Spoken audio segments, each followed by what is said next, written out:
اب ذرا آئیے نا حضرت نعمان بن بشیر رضی اللہ تعالیٰ عنہ کی جب ہم بات کرتے ہیں تو آپ دیکھیے کہ وہ جو حب رسول اور حب اہل بیت کا مرقع اور مرصع اگر میں کسی ہستی کو کہوں تو حضرت نعمان بن بشیر رضی اللہ تعالیٰ عنہ آپ کے شہزادے، ان کے بارے میں ذرا لوگوں کو بتائیے۔ اور اگین وہی بات کہ اہل بیت کی غلامی میں گورنرشپ کو آپ نے باقاعدہ ٹھوکے، اچھا یہ ہوتا ہے دیکھیں یہاں دعویٰ دلیل مانگتا ہے، آپ نے دلیل پیش کی کہ ہم حب اہل بیت کی صرف بات نہیں کرتے، ٹھوکر مارتے ہیں ہم گورنرشپ کو، بتائیے ذرا۔ بسم اللہ الرحمن الرحیم۔ حضرت نعمان بن بشیر رضی اللہ تعالیٰ عنہ کی اگر ہم مقام و منزلت کو دیکھیں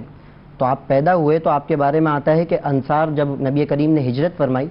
تو ہجرت کے بعد انصار گھرانوں میں سب سے پہلا بچہ حضرت نعمان بن بشیر ہے۔ ہاں یہ بھی فضیلت ہے آپ کی والدہ جب حضور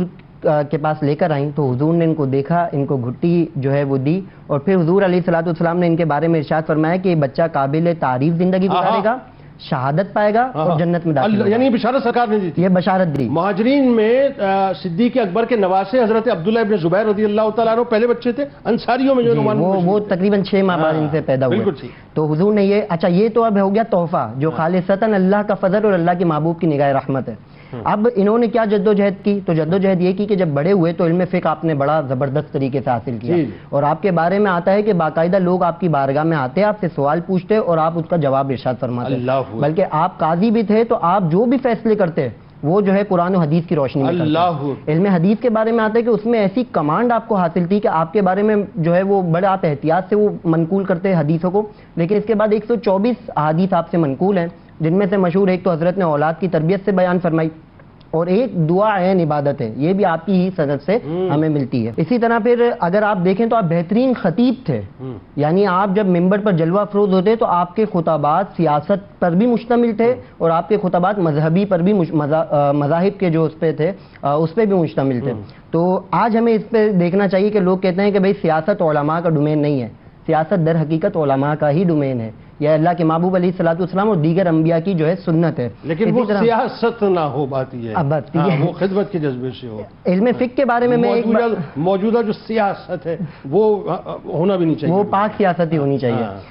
علم فقہ کے حوالے سے بس ایک نقطہ میں بیان کرتا چلوں کہ علماء یہ جو انہوں نے علم فقہ حاصل کیا، تو آج کل جو ہمارے سو کول ڈبے پیر ہیں جو یہ کہتے ہیں کہ بھائی علم سیکھنا یہ جو ہے علماء کا ڈومین ہے، علماء کا ڈومین ہے، یہ انبیاء کی اور یہ صحابہ کا طریقہ ہے کہ وہ علم فقہ کو سیکھتے، اس پر عمل کرتے، پھر وہ تصوف کے راستوں پر جاتے ہیں۔ اسی طرح اب وہ بات کہ آپ بہترین اخلاق کے مالک بھی ہیں اور حب اہل بیت آپ کے اندر کتنا ہے، تو جب آپ گورنرشپ پر فائز ہوئے، آپ کوفہ کا آپ کو گورنر بنایا گیا، اور جب یزید تختہ خلافت پر آیا اور امام عالی مقام کے خلاف جو ہے سازشیں ہوئیں، تو سب سے پہلے مسلم بن عقیل رضی اللہ تعالیٰ عنہ جب کوفے میں پہنچے تو آپ نے ان کی مہمان نوازی بھی کی، آپ کو جو ہے وہ جگہ بھی دی اور آپ کو مشورہ بھی دیا کہ آپ کی جو ہے وہ نہیں کریں گے، آپ سے وفا نہیں کریں گے، آپ چلے جائیں، لیکن پھر مسلم بن عقیل کو شہید کر دیا گیا۔ اب جب امام عالی مقام کی شہادت ہوتی ہے تو آپ جو ہے وہ یزید کے دربار میں بھی موجود ہیں، جب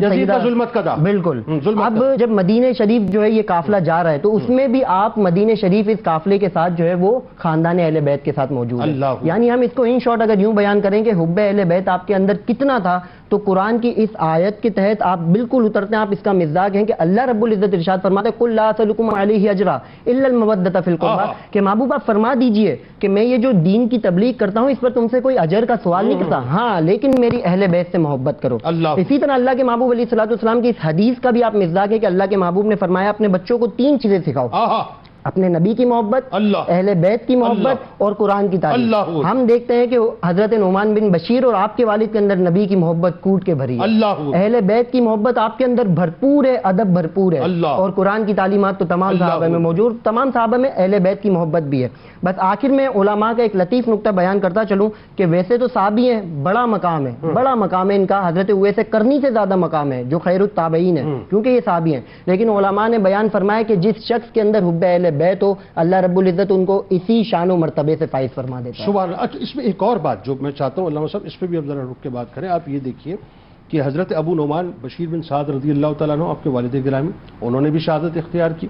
حضرت نعمان بن بشیر رضی اللہ تعالیٰ عنہ ان کو بھی جو ہے شہادت کا رتبہ ملا، اور کمال کیا ہے آپ یہ دیکھیے کہ آپ نے رسول کریم صلی اللہ علیہ وآلہ وسلم کی محبت میں اور اہل بیت کی محبت میں کبھی کسی قسم کا کمپرومائز نہیں کیا۔ بالکل ایسا ہی۔ آج جو ہم دنیا حاصل کرنے کے لیے کمپرومائز کر جاتے ہیں وہاں انہوں نے یہ بتلایا کہ جی اپنا سب کچھ لٹا دیں گے لیکن حب اہل بیت کے معاملے میں جو ہے کبھی کمپرومائز نہیں کریں گے. اس پہ ذرا بات کیجیے. جب آپ کو شہید کیا گیا تو آپ کے بھی سر انور کو آپ کے جو ہے جسم سے الگ کیا گیا. پھر آپ کی زوجہ نے باقاعدہ یہ عرض کی کہ ان کے سر کو میری گود میں لا کے رکھ دیا جائے کہ اس کی سب سے زیادہ مستحق میں ہوں. تو یعنی معلوم ہوتا ہے کہ حب اہل بیت میں اپنی گورنرشپ کو ترک کیا اور پھر ان کے ساتھ مدینہ شریف گئے اور جب ہمس کے بھی گورنر بنے تو حتیٰ کہ گورنر ہیں، اتھارٹیز ہیں، لیکن اس کے بعد بھی درد مندانہ طور پہ شہید کیا گیا. بالکل ایسا.